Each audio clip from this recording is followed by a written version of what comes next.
great hall fell silent the moment King Draven raised his hand. Cale stood before the entire court, his heart pounding so hard he thought everyone could hear it. He had waited 3 years for this moment. 3 years of quiet devotion, of standing in the shadows while the king ruled his kingdom. He had believed, foolishly perhaps, that today would be different. Today, with the visiting delegation from the Northern Territories watching, he thought Draven might finally acknowledge the bond between them. He was wrong. "This Omega," Draven said, his voice carrying across the marble floor without a trace of warmth, "has served this household well, but he holds no claim to my side. I reject him, fully and completely, before all of you as witnesses." The words landed like blows. Cale felt the blood drain from his face. Around him, nobles whispered behind gloved hands, some in shock, some in amusement. The Northern delegation, led by a stern alpha woman named Elara Whitfield, watched with keen, calculating eyes. This was exactly what she had come to see. Cale did not cry. He had promised himself long ago that he would never give anyone in that hall the satisfaction of his tears. Instead, he bowed his head, the way he had been trained to do since he was a boy, and said nothing. But inside him, something shifted. It began as a whisper beneath his skin, a coldness that had nothing to do with the drafty hall or the marble beneath his feet. It curled up from the base of his spine and wrapped around his ribs like a slow, patient snake. He staggered slightly, catching himself on a nearby pillar before anyone could notice. Nobody noticed. Nobody ever noticed Cale unless it served them to look. Draven had already turned away, deep in conversation with Elara Whitfield about trade agreements and border patrols.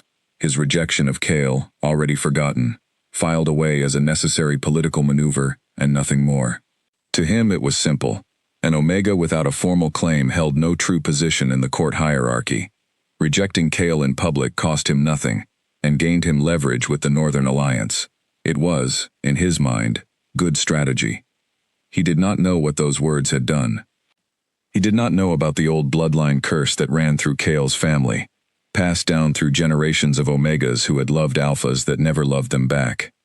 He did not know that the curse activated the instant a fated bond was severed by public rejection, that it fed on heartbreak and grew stronger. With every day the wound remained open. He did not know, because Cale had never told him, and now Cale never would. Cale walked out of the great hall, with his spine straight and his chin level, exactly as a proper Omega should. The doors closed behind him, with a heavy, final sound. Only when he reached the empty corridor beyond did he allow himself to lean against the cold stone wall and press a hand to his chest, where the coldness pulsed like a second heartbeat. His name was called from down the hall. A young beta servant named Colin Ashby hurried toward him, concern written plainly across his face. "Cale, are you all right? You look pale." "I am fine," Cale said, and even to his own ears, the lie sounded thin. Colin did not look convinced, but he had learned long ago not to press Cale on matters he wished to keep private. Instead, he simply walked beside him in silence, back toward the servants' quarters, past tapestries and portraits of past kings, past the training yards where young alphas sparred under the afternoon sun, oblivious to anything happening beyond their own swords and shouts. That night, alone in his small room at the edge of the palace grounds, Cale finally allowed himself to examine what was happening to him. He lit a single candle and rolled up his sleeve, and there, spreading from his wrist toward his elbow, was a pattern of thin, silvery lines, faint but unmistakable, like frost creeping across glass. He had seen this pattern before, not on himself, but in an old book his grandmother had kept hidden in a chest beneath her bed, a book of family history that spoke of the Hollowmark curse, a curse that struck Omegas of his bloodline when their true bonds were broken by rejection. His grandmother had shown him the book only once, when he was young, and had made him promise never to speak of it to anyone outside the family. "It only happens," she had told him, her voice trembling with old memory, "when the one you love casts you aside in front of others. The shame of it opens a door inside you, and the curse walks through." Cale had asked her, at the time, what happened to those who carried the mark. She had not answered him. She had simply closed the book and locked it away, and though he pressed her many times afterward, she never spoke of it again. 2 years later, she passed away in her sleep, and the answer to his question died with her. Now, sitting alone in the candlelight, watching the silver lines creep slowly across his skin. Cale understood that he was about to find out the answer for himself. He should have been afraid. Perhaps some distant part of him was, but mostly, he felt a strange, hollow calm, the kind that settles over a person once the worst thing they feared has already happened. He had been rejected by the only person he had ever truly loved, in front of the entire court, for the sake of a trade agreement. What was a curse, compared to that kind of loss? He rolled his sleeve back down and blew out the candle. The next morning, he woke before dawn, as he always did, and went about his duties as though nothing had changed. He gathered linens, delivered messages, assisted the head housekeeper with the morning inventory. If his hands trembled slightly as he worked, no one commented on it. If his skin looked a shade paler than usual, no one asked why. He caught a glimpse of Draven only once that day, crossing the courtyard with several of his generals, deep in discussion about the Northern Alliance. The king did not look toward the servants' hall. He did not look for Cale at all. Why would he? In his mind, the matter had been settled the previous evening, cleanly and efficiently, exactly as he had intended. Cale watched him from a distance, from behind a stone archway where the king could not see him, and felt something inside his chest twist painfully, the mark on his arm pulsing in response like it, too, understood what it meant to be forgotten. By the end of the week, the whispers had already spread through the servants' quarters, as whispers always did. Some said Cale had been foolish to ever believe a king would claim a common Omega. Others said it was cruel of Draven to reject him so publicly, with the northern delegation watching, as though Cale's feelings meant nothing at all. A few, the kinder ones, simply avoided the topic altogether whenever Cale was near, offering him quiet nods of sympathy instead. Cale appreciated the silence more than he could say. It was Colin who first noticed the true extent of the change in him, nearly 2 weeks after the rejection.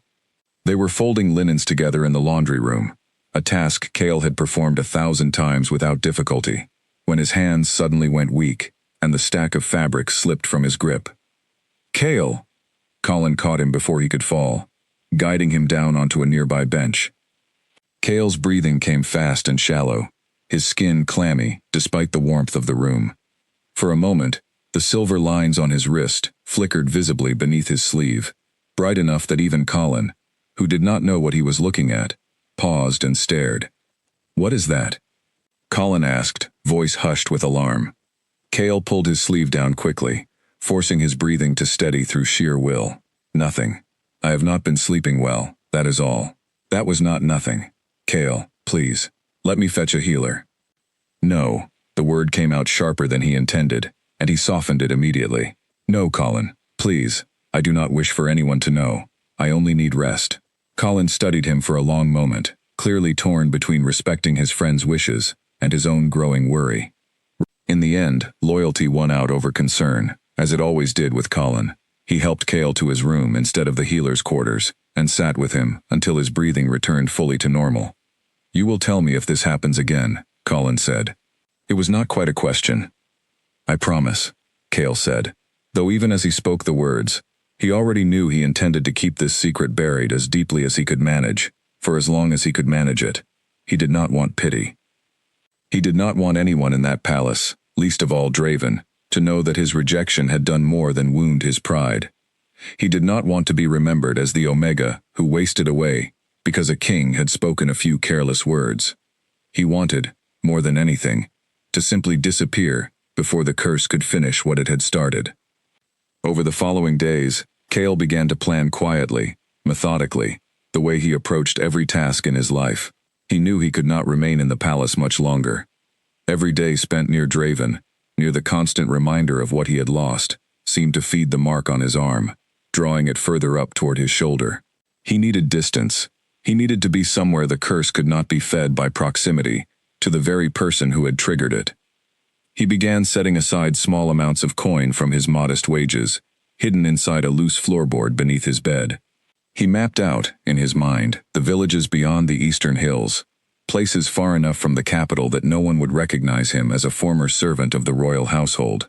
He told no one of his plans, not even Colin, though he suspected his friend noticed the quiet determination that had settled over him in recent days. At night, when the mark burned hottest against his skin, Cale would sit by his window and watch the distant lights of the city, and he would think of Draven, not with anger, but with a strange, aching tenderness that refused to fade no matter how deeply he had been hurt. He hated himself a little for that. He hated that even now, even after being cast aside so completely. Some small, foolish part of him still hoped that if Draven simply looked at him one more time, truly looked at him, everything might be different. But hope, he was learning, was a luxury he could no longer afford. 3 weeks after the rejection, Cale requested a private audience with the head housekeeper, a stern but fair woman named Margaret Whitlock, who had overseen the palace staff for nearly 20 years. He told her, with as much composure as he could manage, that he wished to resign his position and return to his family in the countryside. Margaret studied him carefully, her sharp eyes missing nothing, not the paleness of his skin, nor the careful way he held his left arm close to his body. "Are you certain, Cale? You have served this household faithfully. It would be a loss to see you go." "I am certain," he said. "My family needs me. It is time I returned to them." It was, of course, a lie. His family had passed away years ago, all except a distant cousin he had not spoken with in over a decade. But Margaret did not know that, and she nodded slowly, accepting his explanation without further question, though something in her expression suggested she suspected there was more to the story than he was telling her. "Very well," she said finally. "You may leave at the end of the week. I will see that your final wages are prepared." Cale thanked her and left, before she could ask any further questions, before the tightness in his throat could betray the grief he was fighting so hard to conceal. That night, he found Colin waiting outside his door, arms crossed, expression unreadable. "You are leaving," Colin said. It was not a question this time either. "How did you know?" Margaret does not keep secrets well when she is troubled by something. She mentioned it to the other housekeepers, and word travels fast in this palace, as you well know. Colin stepped closer, his voice dropping lower. "Cale, please, tell me what is truly happening. This is not about your family. I know it is not." Cale hesitated. For one brief, fragile moment, he considered telling Colin everything, the curse, the mark, the fear that had been growing steadily inside him since the night of his rejection. But he could not bring himself to burden his friend with something so heavy, something that could not be fixed, only endured. "I need to leave this place, Colin. That is all I can tell you. Please, do not ask me for more." Colin's jaw tightened, but he did not push further. Instead, he pulled Cale into a brief, firm embrace, the kind of embrace shared between friends, who understood loss, without needing it explained in full. "Wherever you go," Colin said quietly, "please be safe, and if you ever need anything, send word. I mean it, Cale." "I will," Cale promised, though even as he said it, he knew it was another lie. He had no intention of sending word to anyone. He intended to vanish completely, to spare everyone he cared about from watching whatever the curse had planned for him. The final days at the palace passed in a blur of quiet farewells and last duties completed.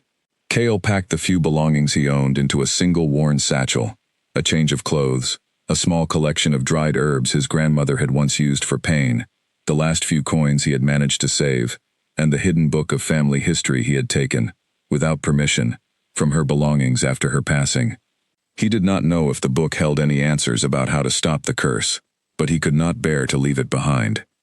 On his final morning, he stood at the edge of the palace gates and looked back one last time at the towers rising against the pale morning sky.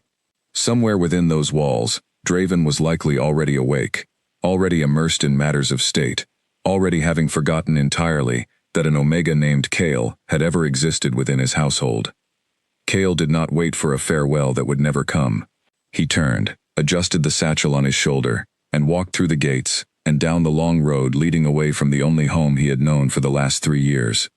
Behind him, the silver mark on his arm pulsed once, steady and cold, as though counting down the days until it finally claimed him. The road east was longer than Cale remembered from the maps he had studied in secret. He walked for 2 full days before reaching the first village, a small farming settlement called Brookhaven, where the houses were built of pale stone and the fields stretched golden and endless beneath the autumn sun. He found a room above a modest inn, paying with the last of his careful savings, and told the innkeeper, a broad, cheerful woman named Hannah Prescott, that he was simply passing through on his way to visit distant relatives. She did not question him further, too busy managing the evening crowd of farmers and travelers to pay much attention to one more quiet young man seeking a bed. That first night away from the palace, Cale slept more deeply than he had in weeks. For a few precious hours, the coldness in his chest seemed to quiet, as though the mere act of leaving had granted him some small measure of relief.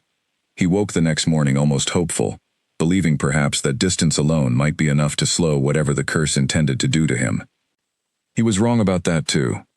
By midday, the familiar chill had returned, creeping up from his wrist toward his shoulder with slow, deliberate patience.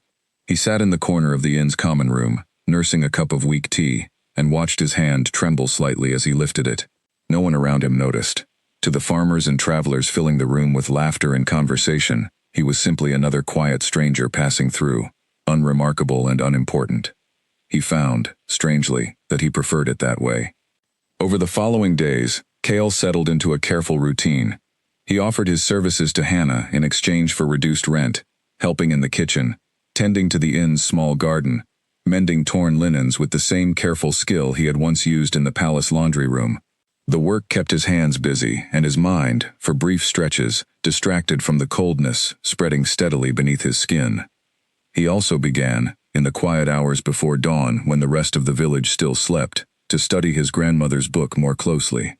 The pages were fragile with age, the ink faded in places, but he read every word with fierce determination, searching for anything that might explain what was happening to him, anything that might offer a way to slow the curse, or, better still, break it entirely. What he found offered little comfort. The book spoke of the Hollowmark bloodline in vague, fearful terms, describing ancestors who had carried the curse before him, Omegas rejected by fated alphas who had wasted away over the course of weeks or months, the silver mark spreading further with each passing day, until it finally reached the heart. Once the mark reached the heart, the book warned, nothing could reverse its course. There was mention, buried in a single faded passage near the end of the book, of one possible remedy, the acknowledgement of the bond by the alpha who had broken it, spoken freely, and without coercion, before the mark completed its journey. But the passage was brief, uncertain, more legend than confirmed fact, and it offered no guarantee of success, even if such an acknowledgement could somehow be obtained. Cale closed the book slowly, his hands trembling for reasons that had nothing to do with the curse this time. He knew, with absolute certainty, that returning to Draven and begging for such an acknowledgement was not something he could bring himself to do. Even if it meant saving his own life, he could not stomach the thought of crawling back to the man who had rejected him so publicly, so carelessly, in front of an entire court. His pride, battered as it was, would not allow it. And beyond pride, there was a deeper fear he could not quite name, the fear that even if he returned, even if he begged, Draven's answer would remain unchanged, that he would suffer the humiliation of asking, only to be refused a second time. Better, he decided, to face this curse alone, quietly, far from anyone who might witness his decline. The days in Brookhaven passed slowly, each one blending into the next. Cale's strength continued to fade in small, incremental ways that only he seemed to notice. His appetite dwindled. Simple tasks that once took minutes now required careful pacing to avoid the sudden weakness that sometimes overtook him without warning. He grew skilled at hiding these moments from Hannah and the other villagers, excusing himself to rest whenever the trembling grew too obvious to disguise. He made one friend during his time there, a young beta woman named Lily Ashcroft, who worked at the village bakery and had a habit of leaving warm bread on his windowsill whenever she noticed him looking particularly pale. She never asked questions, never pressed him for explanations, simply offered small kindnesses in the quiet way that some people understood grief without needing it spoken aloud. "You carry something heavy," she told him once, as they sat together on the low stone wall behind the bakery, watching the sun set over the golden fields. "I do not need to know what it is. I only want you to know that you are not as alone as you believe yourself to be."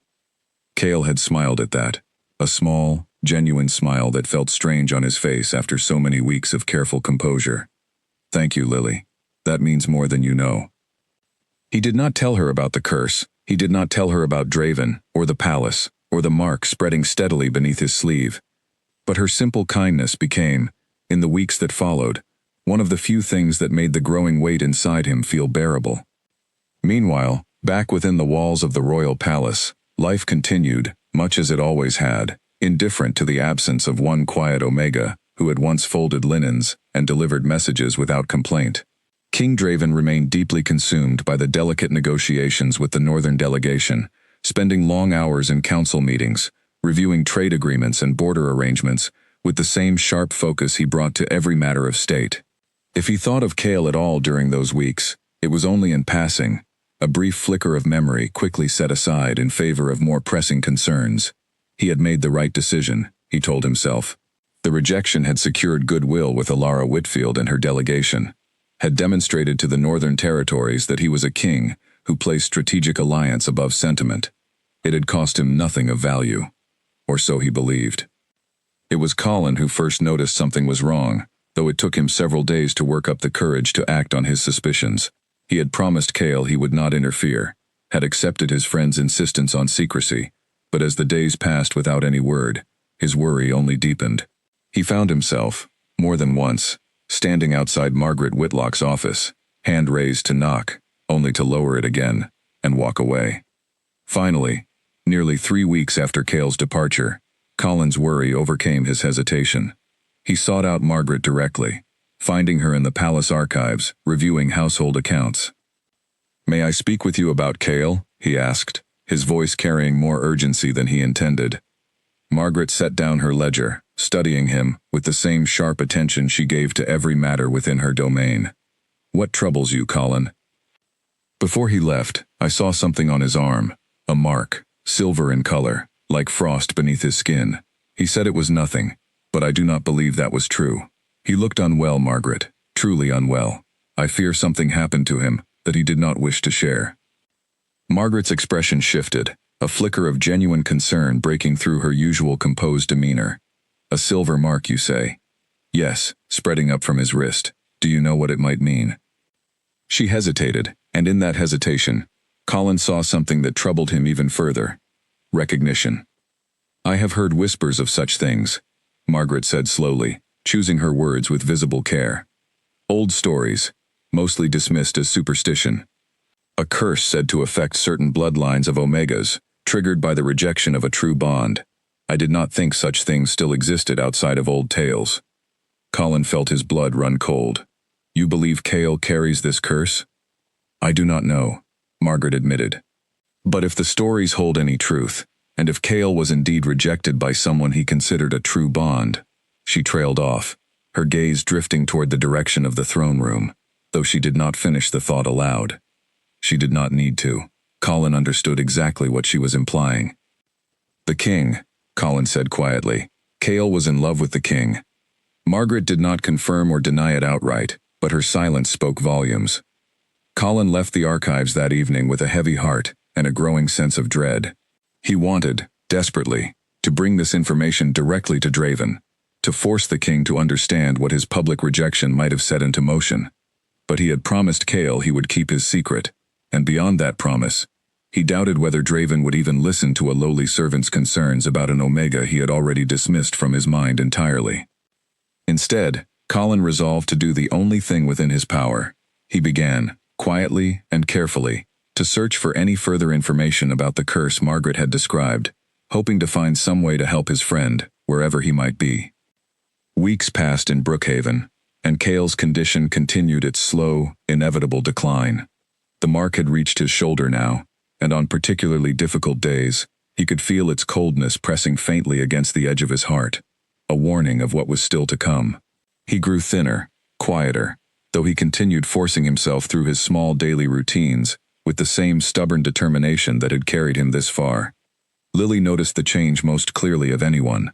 She began stopping by his room more frequently, bringing not just bread now but broths and teas she claimed were simply extra from the bakery kitchen, though Kale suspected she prepared them specifically with him in mind.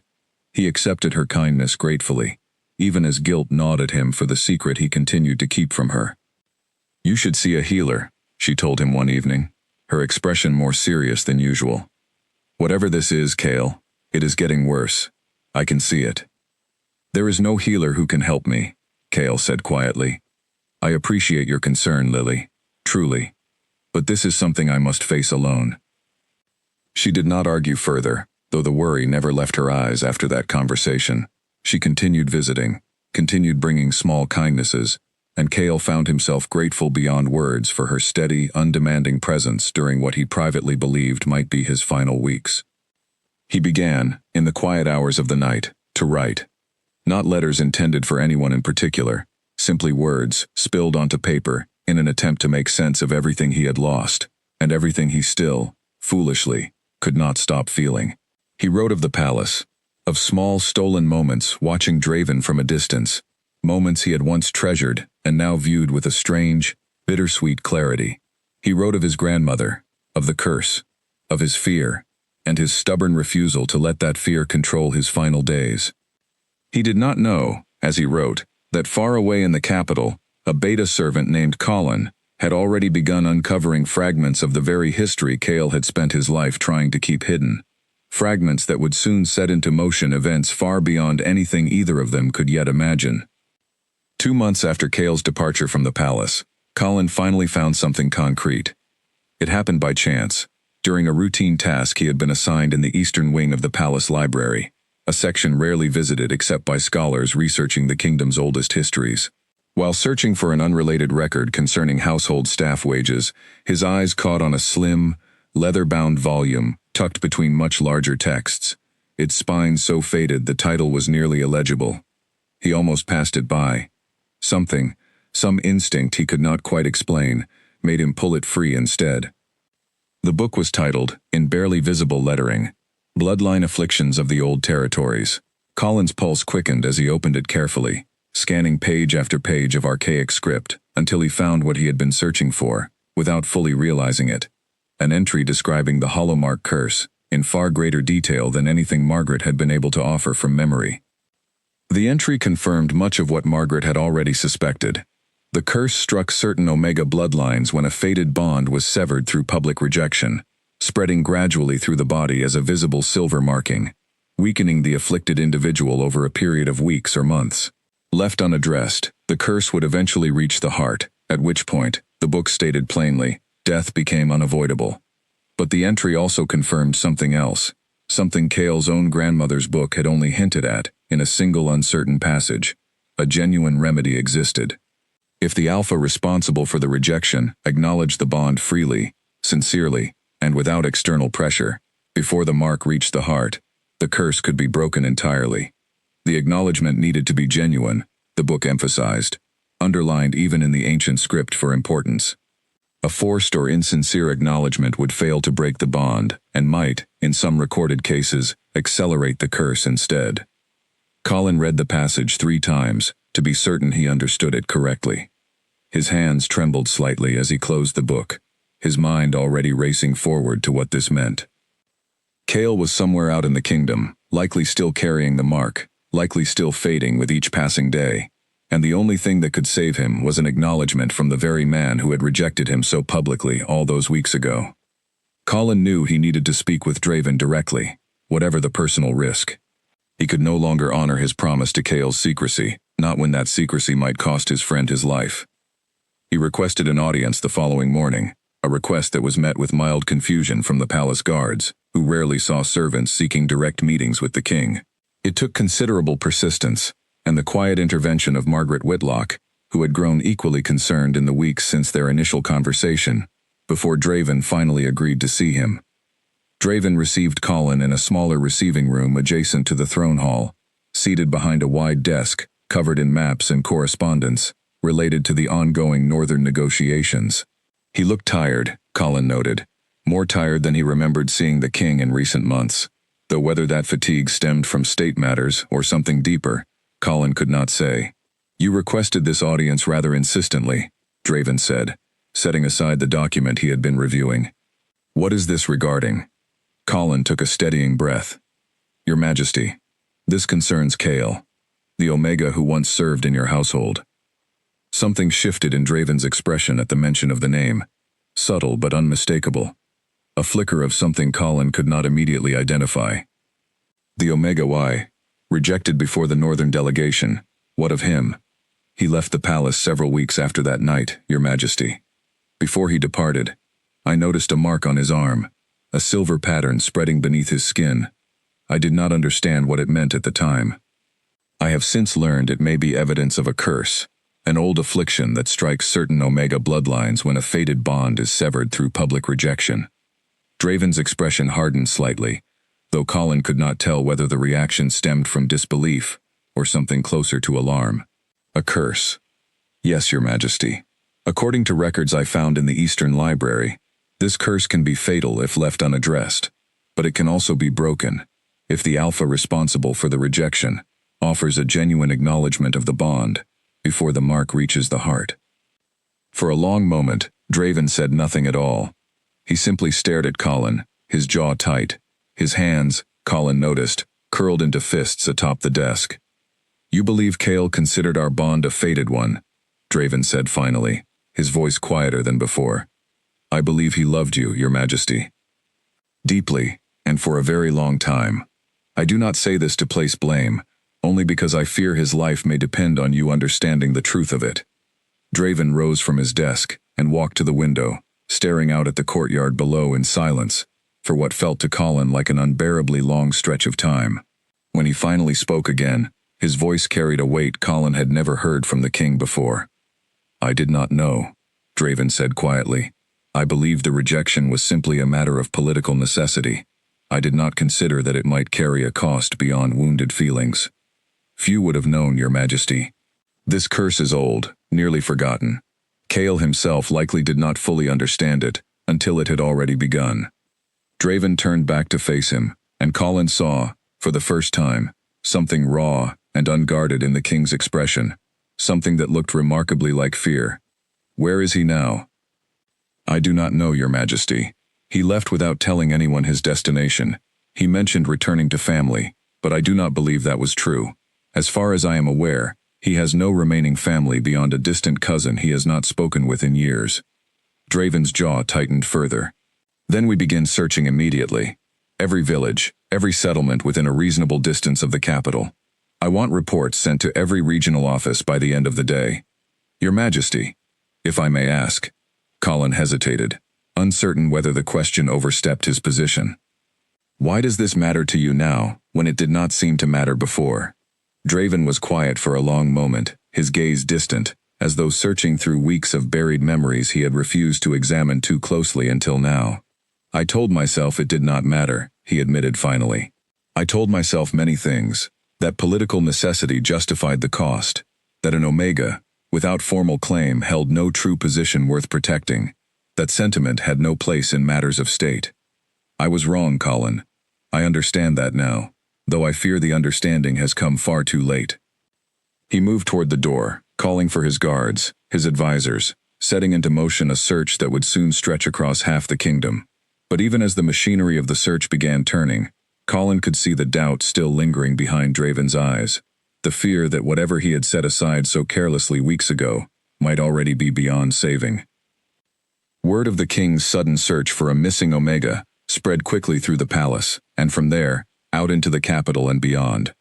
Rumors twisted and multiplied with each retelling, some claiming the Omega was a lost royal heir, others insisting he had stolen something valuable from the treasury.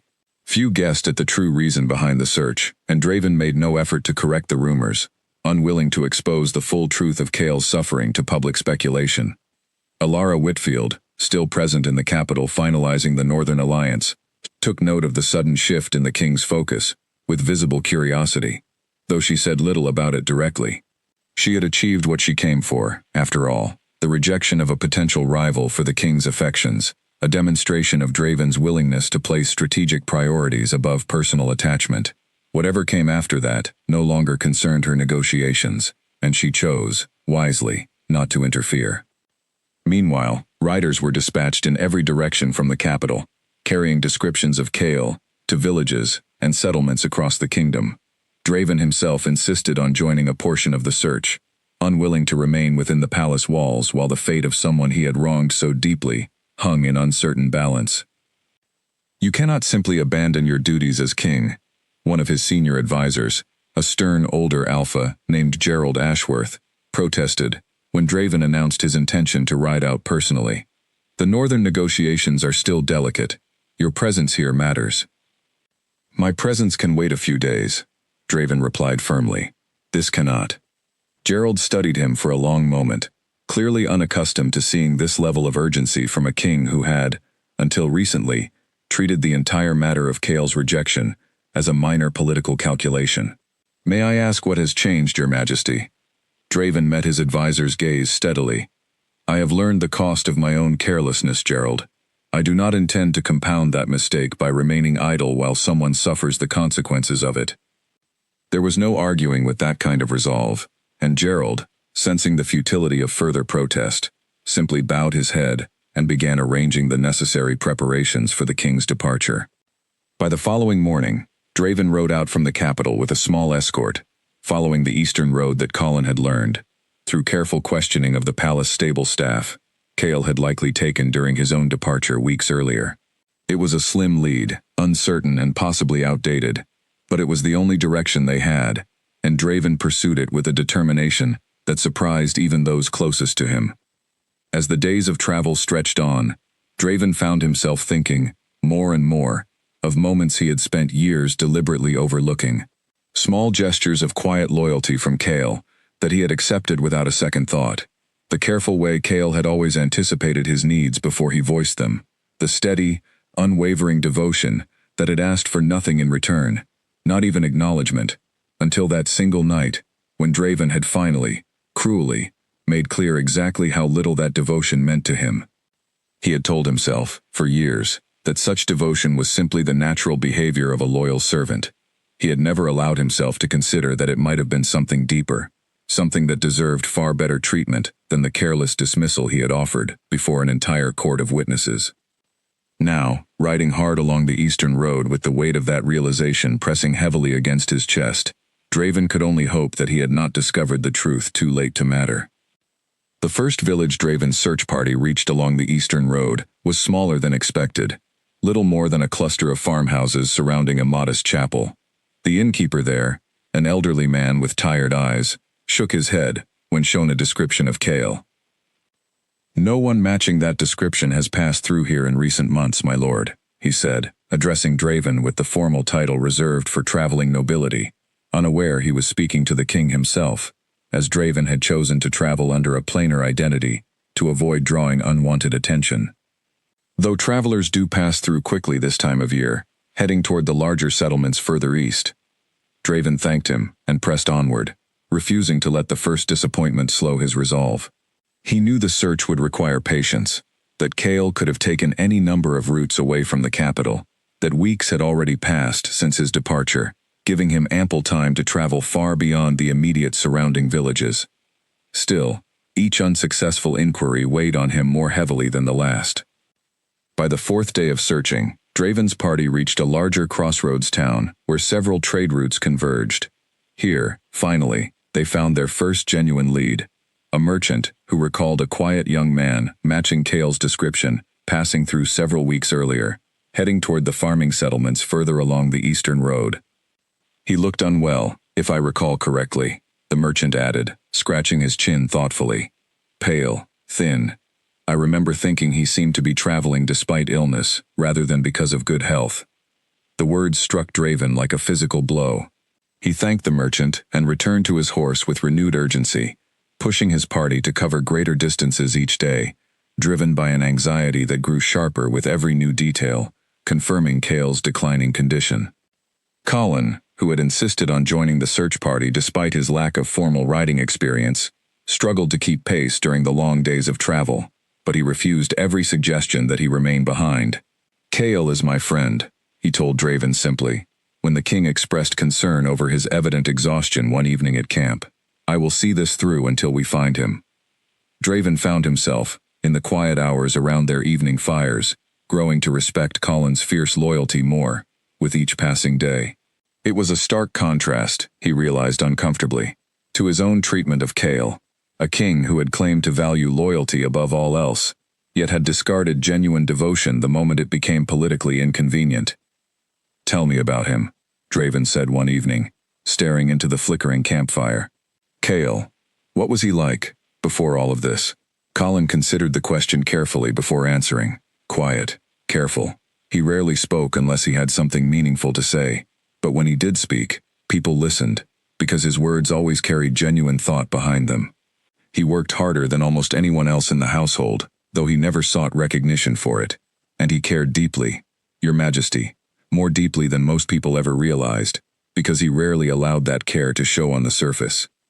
Draven absorbed this in silence, memories surfacing unbidden of small moments he had barely registered at the time. Kale arriving early to ensure his morning correspondence was prepared exactly as he preferred it. Kale remembering small preferences others had long forgotten, a particular blend of tea, a preferred seating arrangement during council meetings, details that had simply appeared, seemingly by magic, without Draven ever having to ask. I did not deserve that kind of devotion, Draven admitted quietly. Not after how I treated him. Perhaps not, Colin agreed, with a bluntness that might have offended a lesser king, but that Draven, in this moment, found he genuinely appreciated. But you have the chance now, to prove that you are capable of becoming someone who does deserve it, if we are fortunate enough to find him in time. The words settled heavily in Draven's chest, as he stared into the fire long after the rest of the camp had fallen asleep, turning over every choice that had led him to this desperate search along an unfamiliar road, chasing rumors of a man he had once dismissed so carelessly. Meanwhile, in Brookhaven, Kale's condition had continued its steady, relentless decline. The mark had crept past his shoulder now, spreading thin silver lines across his collarbone, a visible warning that time was running shorter than he wished to admit, even to himself. He had grown too weak in recent days to continue his small tasks around the inn, and Hannah Prescott, though she did not fully understand the nature of his illness, had insisted he rest in his room, rather than continue working through his obvious decline. Lily visited daily now, bringing broths and gentle company, her worry deepening with each visit, as she watched her friend grow paler and more fragile. You need a real healer, Kale, she told him firmly one afternoon, sitting beside his bed, as he struggled to sit upright against his pillows. Whatever pride keeps you from seeking help, please, set it aside. I cannot simply watch you fade away like this. There is no healer who can help me, Lily, Kale said, his voice weaker than it had been even a week earlier. I have told you this before. Then tell me why. Tell me what is happening to you, truly. I deserve that much, after everything. Kale studied her earnest, worried expression for a long moment, and finally, exhausted by weeks of carrying the secret entirely alone, he found himself telling her everything. The rejection, the curse, his grandmother's old book and its warnings, the single, uncertain remedy that required an acknowledgement he could not bring himself to seek. Lily listened without interruption, her expression shifting from confusion to horror to a fierce, protective anger by the time he finished speaking. You must send word to him, she said immediately. Whatever pride stands in your way, Kale, this is your life we are discussing. You cannot simply allow yourself to fade away because you are too proud to ask for help. He rejected me before an entire court, Lily. I cannot beg him to save me now, not after that. And even if I could bring myself to try, there is no guarantee he would agree, or that his agreement, even if given, would be genuine enough to matter. The book was clear on that point. A forced or insincere acknowledgement would fail. Then perhaps you do not need to beg, Lily said thoughtfully. Perhaps you simply need him to understand the truth of what happened, and trust that if he is any kind of man worth your years of devotion, he will choose to acknowledge you freely, without needing to be asked. Kale shook his head weakly. It is too late for that now, Lily. I do not even know if he has noticed my absence. Weeks have passed. He has likely already forgotten I existed at all. He did not know, as he spoke those words, that at that very moment, King Draven was less than 2 days' ride away, pushing his horse and his search party harder with each passing hour, driven by a growing dread that time was running out far faster than he could account for. Lily left that evening deeply troubled, her mind racing with possibilities as she walked the quiet road back toward her family's bakery. She could not simply stand by and watch her friend continue wasting away out of stubborn pride, not when a possible remedy existed, however uncertain its success might be. Without telling Kale, she made a decision of her own. She would send word, quietly, discreetly, to the capital, informing whoever might listen of Kale's location and condition. If there was even a small chance that such word might reach the king and prompt him to act, she owed it to her friend to try, whatever the risk to herself in doing so. She spent that night drafting a careful letter, addressed simply to the household of King Draven, explaining, in brief but urgent terms, that a former palace servant named Kale, gravely ill with what she believed to be a rare bloodline affliction, could be found in the village of Brookhaven along the eastern road. She did not know if the letter would ever reach anyone capable of acting on it, did not know how long it might take to travel the distance to the capital and back, but it was the only action available to her, and she refused to simply do nothing while her friend continued to fade. She sent the letter the following morning, with a passing merchant caravan, heading toward the capital, offering the last of her own modest savings to ensure its safe and swift delivery. She did not know, as she watched the caravan disappear down the road, that the king she was writing to was already far closer to Brookhaven than she could have imagined, following a trail that Colin's careful investigation had already set him firmly upon. The days that followed brought Kale's strength down further still, each morning arriving with a heaviness in his limbs that made even the simple act of sitting upright feel like an overwhelming task. The mark had reached his neck now, thin silver lines curling upward, like frost climbing a window pane, and though he tried to hide the full extent of his decline from Lily and Hannah, both women could see plainly that whatever illness gripped him was accelerating. Hannah, despite her limited understanding of what truly afflicted him, had taken to sitting with him during the quiet hours of the afternoon, bringing extra blankets and simple broths, refusing his weak protests that he did not wish to be a burden. "You are no burden, Kale," she told him firmly, the same tone she used when settling disputes among quarreling farmhands in her common room. "You have worked hard for this household these past months, harder than most guests who pass through my doors ever bother to work. Let me repay that kindness now, while you need it." Kale found himself too weak to argue further, and in truth, some small part of him was grateful for the company, even as guilt continued gnawing at him for the worry he had caused these two women who owed him nothing beyond simple human decency. He spent much of his remaining strength during those days, finishing the pages he had begun writing weeks earlier, pouring what remained of his energy into capturing thoughts and memories he feared might otherwise be lost entirely. He wrote of his grandmother, of the years spent quietly serving in the palace, of small stolen glances across crowded rooms that had meant more to him than he ever dared admit aloud. He wrote, finally, of forgiveness, not because he believed Draven deserved it easily, but because he found, in facing what might be his final days, that carrying anger alongside the curse's coldness felt like more weight than he had strength left to bear. He did not write with any expectation that these pages would ever be read by the person they concerned. He wrote them simply because the act of writing gave shape to feelings that had otherwise remained trapped and formless inside him for far too long. Meanwhile, Draven's search party had reached the crossroads town, where the merchant's account had placed Kale several weeks earlier, and from there, following careful inquiries at every inn and farmhouse along the eastern road, they finally picked up a fresher trail, leading directly toward Brookhaven.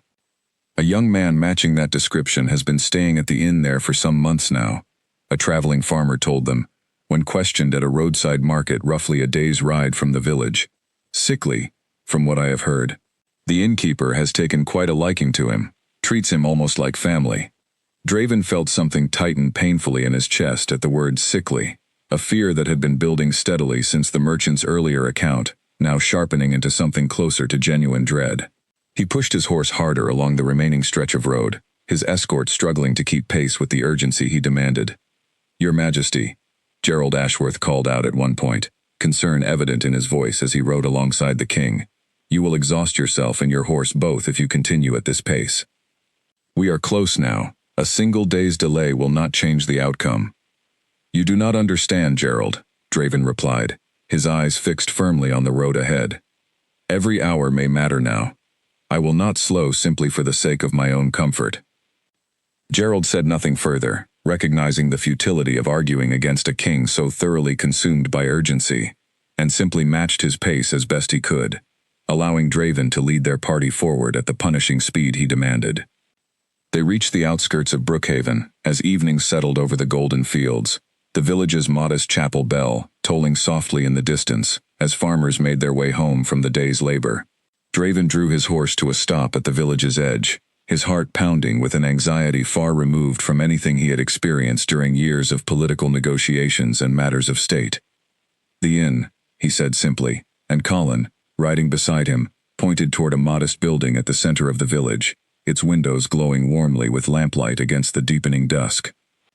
They approached on foot, leaving their horses with the remaining escort, and Draven found himself hesitating at the inn's threshold for a long moment, gripped by a fear he had never before experienced, the fear that whatever he found beyond that door might already be beyond his ability to fix. Colin, sensing his hesitation, stepped forward and pushed open the door himself. Inside, the common room buzzed with the usual evening activity of a village inn, farmers sharing drinks and conversation after a long day's work, the broad, cheerful figure of Hannah Prescott moving between tables with practiced efficiency. She looked up as the newcomers entered, her expression shifting quickly from professional welcome to sharp assessment as she took in the fine, if travel-worn, clothing of her unexpected guests. "We are searching for a young man," Draven said, stepping forward before Colin could speak. "Quiet, pale. He may have been unwell for some time. We have reason to believe he may be staying here." Hannah's expression hardened immediately, protective suspicion replacing her earlier welcome. "And what business would fine travelers like yourselves have with a simple guest of my inn?" "Please," Draven said, and something in his voice, some raw vulnerability that had no place in the careful, measured tones of a king, seemed to give Hannah pause. "I believe I have wronged him greatly, and I fear time is running short to make amends. His name is Cale." At the sound of the name, Hannah's guarded expression shifted into something closer to shock. "You are the king," she said slowly, understanding dawning across her features. "You are the Gan who—" "Yes," Draven admitted, before she could finish the accusation he knew was coming. "I am the one responsible for the pain he has carried these past months. I have come to try to undo whatever damage I am still capable of undoing, if such a thing remains possible." Hannah studied him for a long, tense moment, clearly weighing whether to trust this unexpected confession. Finally, something in Draven's evident desperation seemed to convince her of his sincerity, and she gestured toward the stairs leading to the inn's upper rooms. "He is upstairs," she said quietly. "But I must warn you, my lord, whatever illness has taken hold of him, it has grown far worse in recent days. I do not know how much longer he has left, if what I fear is true." Those words struck Draven like a physical blow, and he moved toward the stairs before she had even finished speaking, taking them two at a time despite the exhaustion of days spent riding hard along unfamiliar roads. Colin followed close behind him, his own heart pounding with equal urgency, praying silently that they had not arrived too late to matter. Draven reached the door at the end of the narrow hallway and stopped, his hand raised but hesitating before knocking, gripped suddenly by a fear that felt entirely unfamiliar to a man accustomed to command and certainty. What if Cale refused to see him? What if the anger and hurt of that public rejection had hardened into something that could not simply be undone by his arrival, however sincere his intentions now? Colin, sensing his hesitation, stepped forward and knocked gently on the door himself. "Cale, it is Colin. Please, may we come in?" A long moment of silence passed before a weak voice answered from within, barely audible through the wood. "Colin, is that truly you?" "Yes, my friend. I have come a long way to find you." The door was not locked, and Colin pushed it open slowly, Draven following close behind him, into a small, modestly furnished room, lit by a single flickering candle. Cale lay propped against a stack of pillows on the narrow bed, his face pale and drawn, dark circles shadowing his eyes, the silver mark now visible along the entire length of his neck where his collar had loosened. He looked, Draven thought with a fresh wave of horror, barely recognizable from the quiet, steady presence he remembered from the palace, reduced now to a fragile shadow of his former self. Cale's eyes widened as they landed on Draven standing in the doorway, and for a moment, confusion and disbelief flickered across his weakened features. "Your Majesty," he managed finally, his voice barely above a whisper. "I do not understand. Why would you—" "Cale," Draven said, moving quickly to kneel beside the bed, unable to maintain any pretense of royal composure in the face of what he was witnessing. "I know about the curse. I know what my rejection set into motion. I have come to make this right, if you will allow me the chance." Cale's expression shifted through several emotions in quick succession: shock, disbelief, and finally, something that looked painfully close to fear. "You should not have come," he whispered. "I did not want you to see me like this. I did not want anyone to see me like this. I do not care how you look, Cale. I care only that I very nearly lost the chance to tell you how deeply I regret what I did to you that night." Draven's voice caught slightly, an unfamiliar rawness breaking through his usual measured tone. "I told myself for years that your devotion meant nothing beyond simple duty. I was wrong. I have been wrong about so many things, and I fear I have very little time left to correct that mistake." Cale's eyes glistened with unshed tears, exhaustion and disbelief warring visibly across his pale features. "Draven, I cannot ask you to say these things simply because you fear losing me. If your acknowledgement is not genuine, the book warned that it would fail entirely, that it might even accelerate the curse rather than break it. I would rather face this ending honestly than watch you offer empty words out of guilt or obligation." "They are not empty words," Draven said fiercely, taking Cale's trembling hand in both of his own, ignoring the coldness he felt radiating from the silver-marked skin. "I have spent every hour of this journey remembering moments I spent years deliberately overlooking, small kindnesses you offered, without ever asking for anything in return. I was a fool not to recognize what that devotion truly meant. I recognize it now, Cale, fully and completely, and I would give anything to undo the pain I caused you that night." Cale studied his face for a long, searching moment, as though trying to discern whether the sincerity he saw there could possibly be real. Colin and Hannah, who had followed them into the room, stood silently near the doorway, both holding their breath as they watched the moment unfold. "I loved you," Cale whispered finally, the words trembling with weeks of buried grief, finally finding release. "For years, Draven. Quietly, from a distance, never expecting anything in return. When you rejected me that night, before everyone, it was not simply the loss of some imagined future that broke something inside me. It was the confirmation of a fear I had carried for years, that everything I felt for you would always remain entirely one-sided, that I would always be invisible to you, no matter how much of myself I gave." "You were never invisible to me," Draven said, his voice thick with emotion he had rarely allowed himself to express so openly. "I simply refused to acknowledge what I saw, because acknowledging it meant admitting that political convenience mattered less to me than I claimed it did. That was my failing, Cale, not yours. You deserved so much better than the careless dismissal I offered you." For a long moment, silence filled the small room, broken only by the soft crackle of the candle flame and the ragged sound of Cale's labored breathing. Then, slowly, something began to shift. The silver mark along Cale's neck, which had remained cold and unyielding throughout the entire exchange, began to flicker, faint at first, then more visibly, as though responding to the sincerity finally being offered. Cale gasped softly, his free hand pressing against his chest where the coldness had settled deepest. "What is happening?" Hannah asked, stepping closer, despite her evident alarm. "I do not know," Colin admitted, watching with wide eyes as the silver lines along Cale's neck seemed to pulse with a strange, uncertain light. The book only said acknowledgement could break the curse. It did not describe what that process would look like.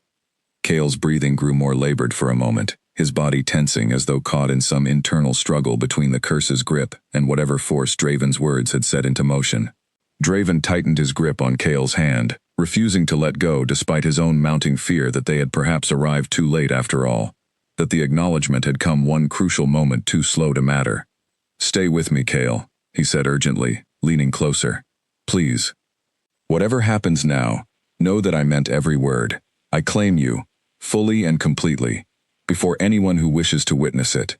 I should have said these words months ago, before an entire court, and I am ashamed that it has taken until now, until this moment, for me to finally find the courage to speak them honestly." Cale's eyes fluttered, exhaustion and the lingering coldness of the curse pulling at his consciousness, even as the silver marks along his skin continued their strange, flickering pulse. "Draven," he whispered, barely audible now. "I am so tired." "I know," Draven said, his voice breaking slightly, despite his effort to remain steady. "Rest if you need to. I am not leaving your side, Cale. Not now, Not ever again. Cale's eyes closed slowly, his breathing growing shallow, and for one terrifying, endless moment, the room fell utterly silent, as though the entire world had paused to await the outcome of whatever battle was unfolding beneath his pale, marked skin. Cale! Draven's voice cracked as he leaned forward, pressing his palm gently against the young man's cheek, desperate for any sign of continued life, beyond the shallow, uncertain breaths still lifting his chest. Cale, please, stay with me. For several agonizing seconds, nothing changed.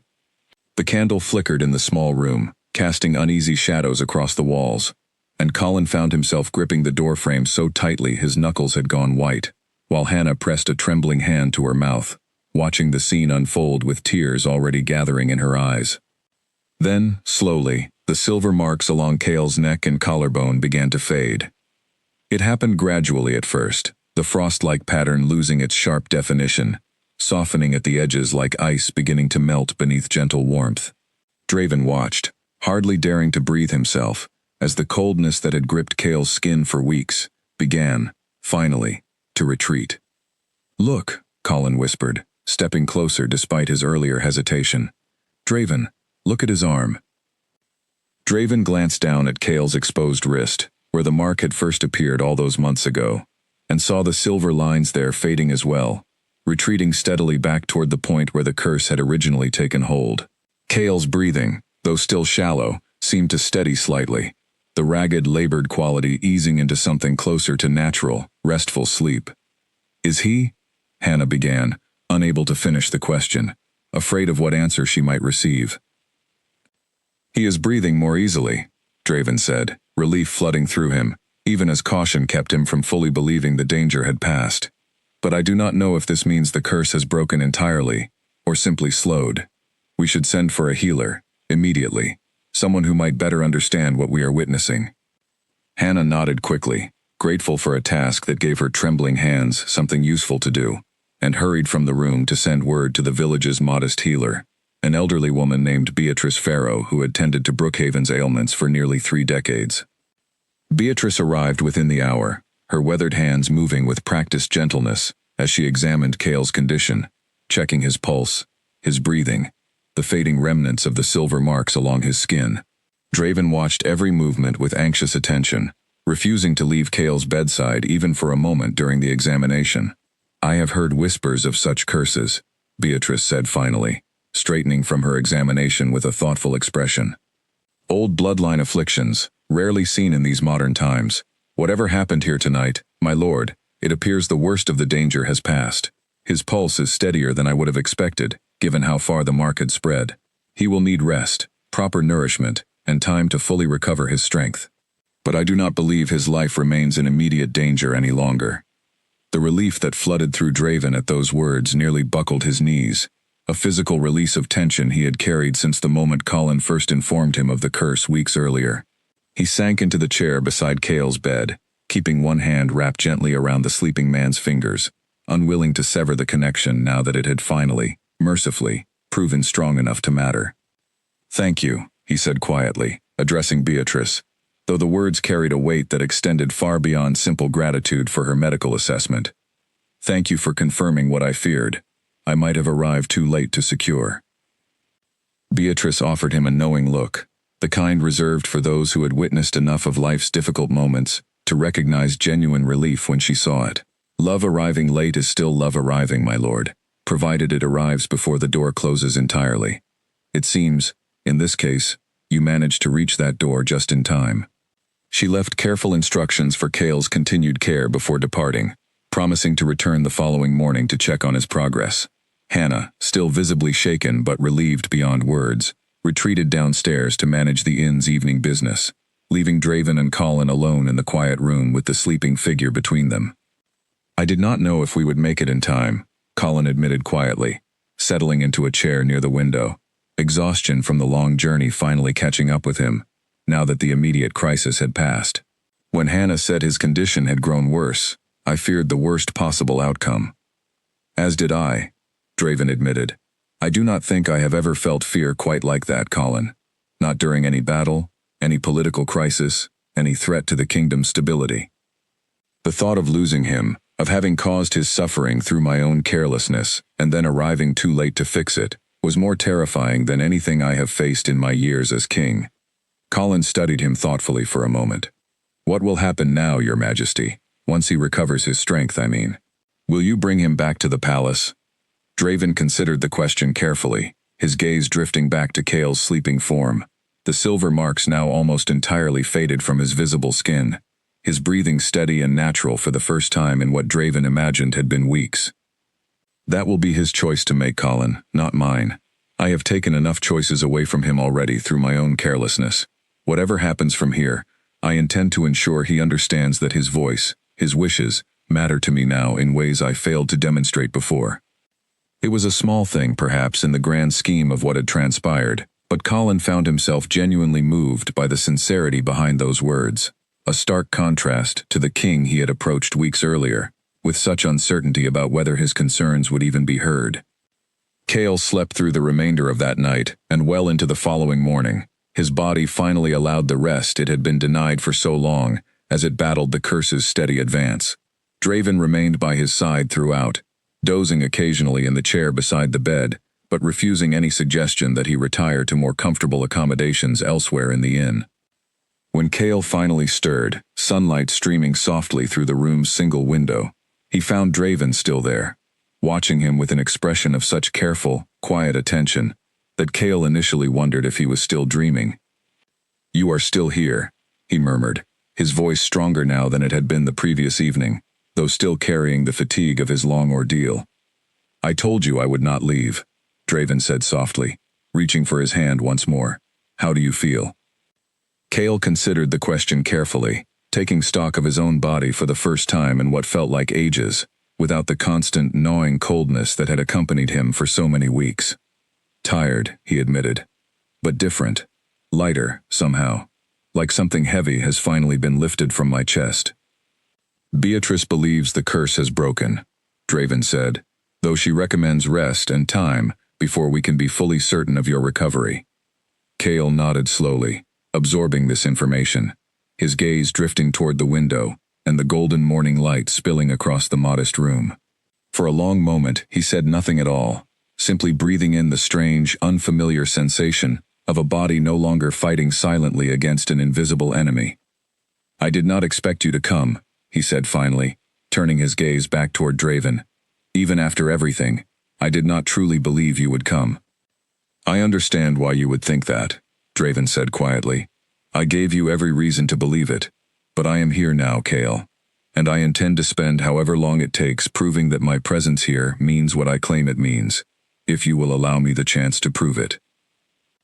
Cale studied him for a long moment, uncertainty and cautious hope warring visibly across his still pale features, before finally offering a small, tentative nod, the first genuine sign of trust he had extended since Draven's arrival the previous evening.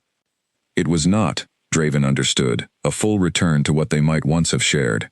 Trust broken so publicly, so completely, could not be repaired in a single night, however sincere the acknowledgement that had finally broken the curse's grip. But it was a beginning, fragile and uncertain, and Draven found himself more grateful for that small beginning than he had been for any political victory or successful negotiation throughout his entire reign. The days that followed brought slow, steady improvement to Cale's condition. Beatrice visited each morning to check his progress, noting with evident satisfaction the gradual return of color to his cheeks, the strengthening of his pulse, the last faint traces of silver finally disappearing entirely from his skin by the end of the first week. Draven remained in Brookhaven throughout this period, much to the visible surprise of Gerald Ashworth and the rest of his escort, who had expected the king to return to the capital once Cale's immediate safety had been confirmed. But Draven refused every suggestion to leave before Cale had recovered sufficient strength to travel, dismissing concerns about the northern negotiations with a firmness that left little room for further argument. "The negotiations can proceed without my constant presence for a while longer," he told Gerald, when his advisor raised the matter delicately one evening.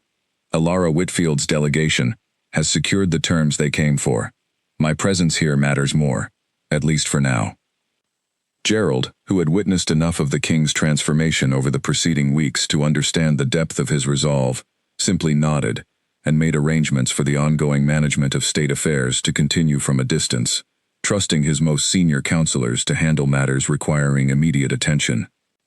During those days of recovery, Draven and Cale spent long hours together, conversations unfolding slowly and carefully as trust began, tentatively, to rebuild between them. Draven learned, for the first time, the full history of Cale's grandmother, the old bloodline curse, the years of quiet devotion Cale had carried, while never once expecting anything in return. "Why did you never tell me how you felt?"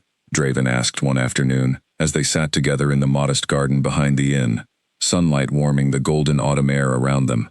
"In all those years, you never once gave any indication beyond simple duty." Cale considered the question thoughtfully before answering.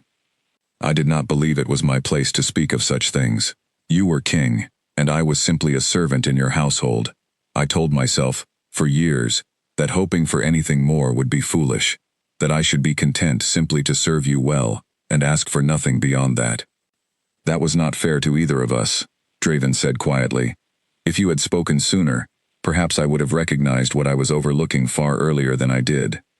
"Perhaps," Cale acknowledged. "Or perhaps you would have rejected me sooner, and spared us both the pain of that night before the entire court. I cannot know which outcome would have been better, Draven. I only know that I spent years afraid to test the truth of my own feelings, and that fear cost me a great deal in the end." Draven reached for his hand, a gesture that had become familiar over the preceding days, and Cale allowed the contact without hesitation now, though the deeper trust between them remained something still being carefully, patiently rebuilt. "I intend to do better," Draven said. "Not simply in acknowledging you now, but in every choice I make going forward. I owe you that much, Cale, and far more besides."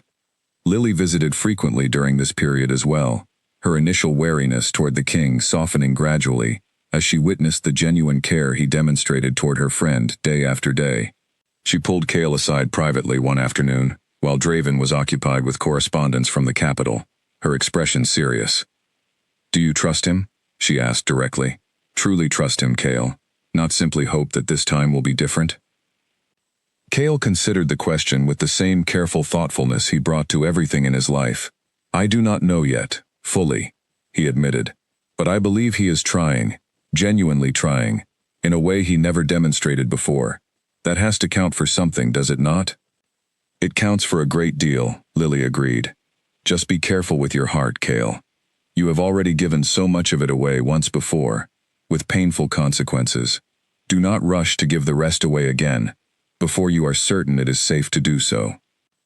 It was wise counsel, and Cale took it seriously, choosing to allow the growing trust between himself and Draven to develop slowly, without rushing toward promises neither of them was yet fully prepared to make with complete confidence.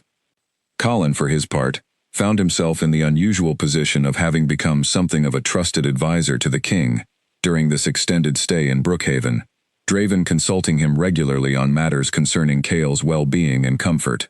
It was a role Colin had never anticipated occupying, but one he embraced fully, grateful beyond measure that his earlier decision to break his promise of secrecy had ultimately led to his friend's survival.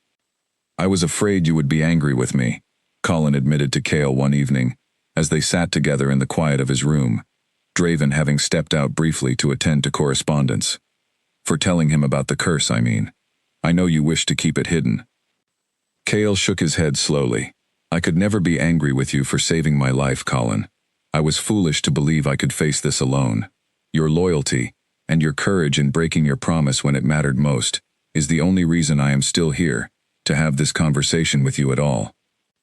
Colin's eyes glistened slightly at those words, months of worry and uncertainty finally finding some measure of resolution in his friend's genuine gratitude. "I am simply glad we found you in time," he said quietly. "I do not know what I would have done, had we arrived too late." "You did not arrive too late," Cale reminded him gently. "And that is what matters now." By the second week of his recovery, Cale had regained enough strength to walk unassisted around the village, taking slow, careful walks through Brookhaven's golden fields, alongside Draven each afternoon, as his body continued healing from the ordeal it had endured. These walks became a quiet ritual between them, conversations flowing more easily with each passing day, old wounds beginning, gradually, to knit together into something that resembled genuine understanding rather than mere obligation. "What will you choose, once you are fully recovered?" Draven asked during one such walk, as they made their way along a quiet path bordering Hannah's inn. "I do not wish to assume that returning to the capital is what you want, Kale. This choice belongs to you now, not to me." Kale considered the question carefully, watching the golden fields sway gently in the autumn breeze around them. "I do not know yet, fully," he admitted honestly. "Part of me wishes to return, to see what might be possible between us, now that the truth stands openly between us, instead of hidden. But another part of me fears returning to a place that holds so much painful memory." "Whatever you decide," Draven said, "know that I will support your choice, fully and without condition. I have already taken enough choices away from you through my own carelessness. I will not compound that mistake by pressuring you toward a decision that is not genuinely your own." Kale studied him for a long moment, something warm and cautiously hopeful stirring in his chest at the sincerity behind those words, a sincerity that felt entirely different from the careless dismissal he had once experienced before an entire court of witnesses. "Give me a little more time," he said finally, "to heal fully, and to consider what I truly want, separate from any fear or old habit of simply accepting whatever choice is placed before me. I believe I owe myself that much, after everything." "Take all the time you need," Draven said, and meant it, fully and completely, with none of the careless disregard that had once defined his treatment of the quiet, devoted Omega, walking now beside him through the golden autumn fields. 3 weeks after Draven's arrival in Brookhaven, word reached the village that the northern negotiations had reached a critical juncture requiring the king's direct attention. Gerald Ashworth delivered the news carefully, aware of the delicate balance Draven had been maintaining between his duties as king and his commitment to Kale's continued recovery. "I do not wish to press you, Your Majesty," Gerald said, "but Ilara Whitfield has grown increasingly impatient with the delays. If we do not finalize the remaining terms soon, I fear the entire alliance may be at risk." Draven absorbed this news with visible reluctance, torn between the demands of his kingdom and his desire to remain near Kale until he was fully certain of his continued recovery. That evening, he raised the matter directly with Kale during their now familiar evening walk through the village. "I must return to the capital soon," he admitted. "The Northern Alliance requires my attention, and I have already delayed longer than perhaps I should have. I do not wish to leave you, Kale, but I also cannot allow the kingdom's stability to suffer indefinitely because of my own personal concerns." Kale nodded slowly, having anticipated this conversation for several days already. "I understand, Draven. Your duties as king cannot simply be set aside forever, however much either of us might wish otherwise." "Will you come with me?" Draven asked, the question carrying more vulnerability than any political negotiation he had ever conducted in his years as king. "I do not ask this to pressure you, Kale. I ask because I genuinely wish for you to be there, if you are willing, and because I believe the palace has more comfortable resources available to support your continued recovery than this modest village can offer." Kale considered the question for a long moment, weighing the fear that still lingered from his public humiliation against the genuine hope that had grown steadily over these past weeks of careful, patient rebuilding between them. "I will come," he said finally, "but I ask something in return, Draven. If I return to the capital, I do not wish to return as a servant, hidden away and unacknowledged as I once was. I have carried the cost of that arrangement, quite literally, upon my own body, these past months. If I return, it must be as someone whose place beside you is openly and permanently acknowledged, not merely tolerated in private while denied in public." Draven met his gaze steadily, understanding fully the weight and importance of what Kale was asking. "You have my word, Kale. Whatever happened before, whatever careless choices I made out of misguided political calculation, I will not repeat them. If you return with me, you return as someone whose place in my life is acknowledged fully, before the entire court, without hesitation or qualification." It was, Kale understood, everything he had once hoped for, and never dared to voice aloud during his years of quiet devotion, offered now not because he had begged or pleaded for it, but because Draven had genuinely come to understand its value, through the painful lesson of nearly losing it entirely. They departed Brookhaven 3 days later, Kale's strength sufficiently recovered to withstand the journey, though Draven insisted on a slower pace than the desperate ride that had originally brought him to the village. Hannah and Lily bid them farewell with tearful embraces, both women having grown genuinely fond of Cale during his months in their care. "You are always welcome here, should you ever wish to return," Hannah told him, pressing a small parcel of dried herbs into his hands, the same kind his grandmother had once used, which Cale had shared with her during his recovery. "Whatever happens, Cale, remember that you have friends here who care for you deeply." "I will not forget," Cale promised, embracing her warmly, before turning to Lily, whose fierce loyalty and gentle kindness had carried him through some of the darkest weeks of his life. "Thank you, Lily, for everything. I do not know if I would have survived this without your friendship." "You survived because you are stronger than you give yourself credit for," Lily said, wiping tears from her eyes, even as she smiled. "But I am glad to have been here for it, whatever small part I played." The journey back to the capital took nearly a week, Draven insisting on frequent rest stops to ensure Cale's continued strength remained undiminished by the travel. During those days on the road, their conversations continued deepening, old wounds slowly healing, alongside genuine new understanding between them. They arrived at the palace gates on a clear autumn morning, the same gates Cale had walked through months earlier believing he would never return, now welcoming him back under circumstances he could never have imagined during those desperate weeks of his decline. Word of the king's return, and of the identity of the young man riding beside him, spread quickly through the palace grounds. Margaret Whitlock greeted them at the entrance with visible relief, her earlier concern for Cale's welfare finally easing into genuine happiness at his safe return. "Welcome back, Cale," she said warmly, a stark contrast to the formal distance she had maintained during his years as a servant in her household. "I am glad, more glad than I can properly express, to see you looking so well." Colin, who had traveled ahead of the main party to prepare the household for their arrival, embraced Cale enthusiastically the moment he dismounted, months of worry finally giving way to genuine, unrestrained joy. "You made it," Colin said, his voice thick with emotion. "I can hardly believe it, but you truly made it." "Thanks to you," Cale reminded him gently. "Your courage in seeking out that book, in confronting Draven, when I would have wished you to remain silent, is the only reason I am standing here today." That evening, Draven called a formal gathering of the court, the same great hall where months earlier he had delivered the careless rejection that set the entire painful sequence of events into motion. This time, however, the atmosphere carried an entirely different weight as nobles and courtiers gathered, curious whispers spreading through the crowd as they noted Cale's presence standing beside the king rather than positioned among the household servants. Draven raised his hand, and silence fell across the hall once more, echoing the moment months earlier that had caused so much pain, though what followed carried an entirely different message. "Months ago, in this very hall, I made a grave error," Draven began, his voice carrying clearly across the assembled court. "I rejected someone whose loyalty and devotion I had failed to properly value, choosing political convenience over genuine truth. That choice nearly cost this man his life, and it is a mistake I intend never to repeat." He turned to face Cale directly, his expression open and sincere in a way that left no room for doubt among the watching nobles. "Before all of you as witnesses, I acknowledge Cale fully and completely as my chosen bond, my equal in every sense that matters, and I ask that this court extend to him the respect and recognition that should have been his from the beginning."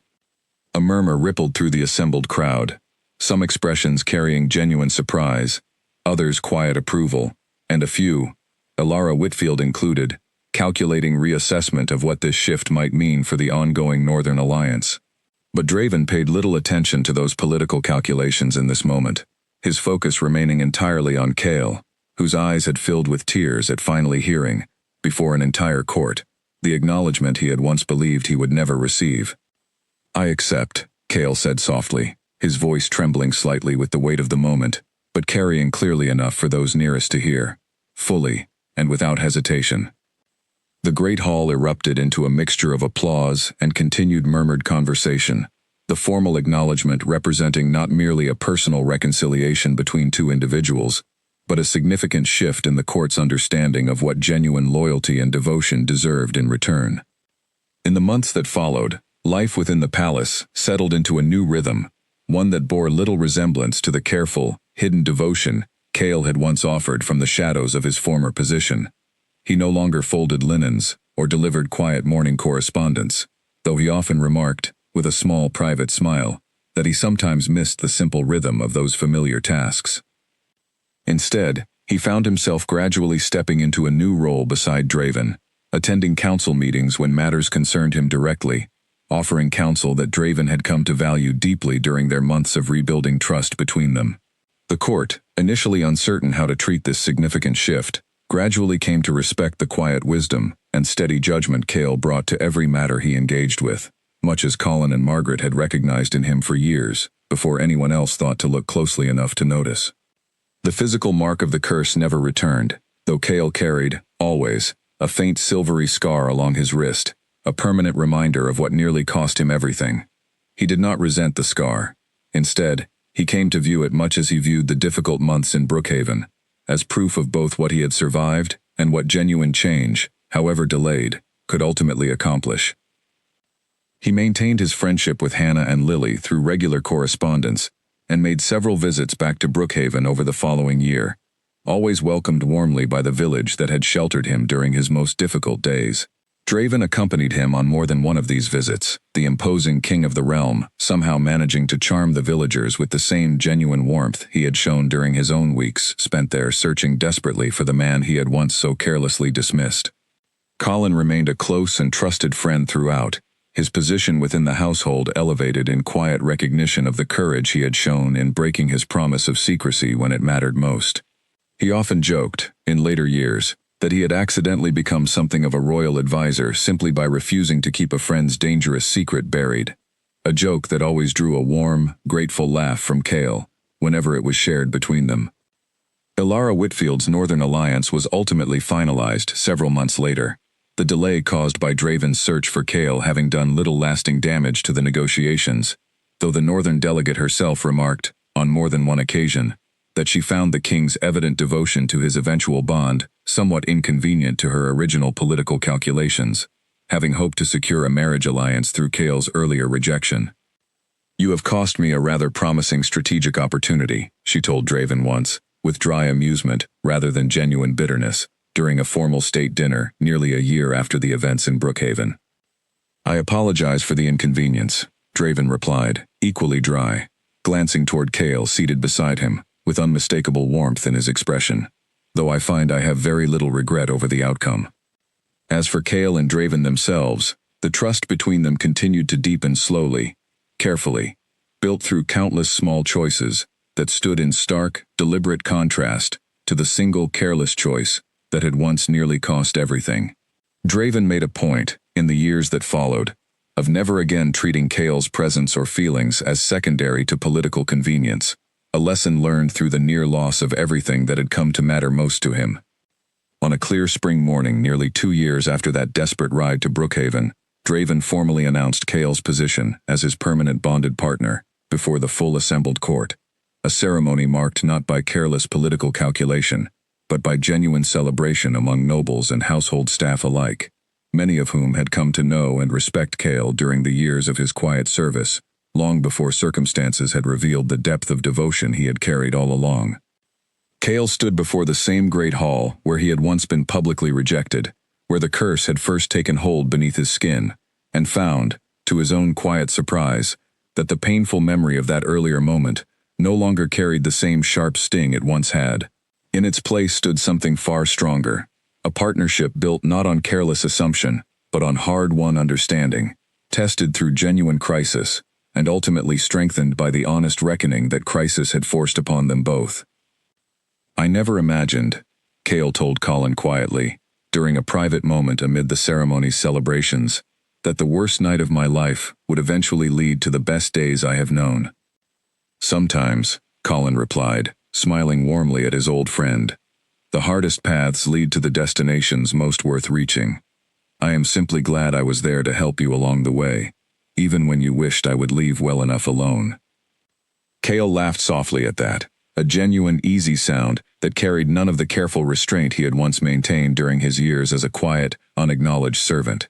"I am more grateful than I can properly express, Colin, for your loyalty, your courage, and your refusal to simply accept my silence when it mattered most." Outside the great hall, The golden light of the spring morning spilled across the palace grounds, warm and steady, much like the devotion that had once nearly cost Cale everything, and had ultimately, against every fear he once carried, become the very thing that saved him. The curse that had once threatened to claim his life remained, in the years that followed, nothing more than a distant, painful memory, a chapter closed but never forgotten, a reminder to both Cale and Draven of exactly what genuine acknowledgement, offered freely and without hesitation, was truly capable of restoring. And though the road that led them there had been marked by fear, isolation, and nearly unbearable loss, the life they built together in its aftermath stood as quiet, enduring proof that even the deepest wounds, given honest reckoning and genuine care, could eventually heal into something far stronger than they had ever been before.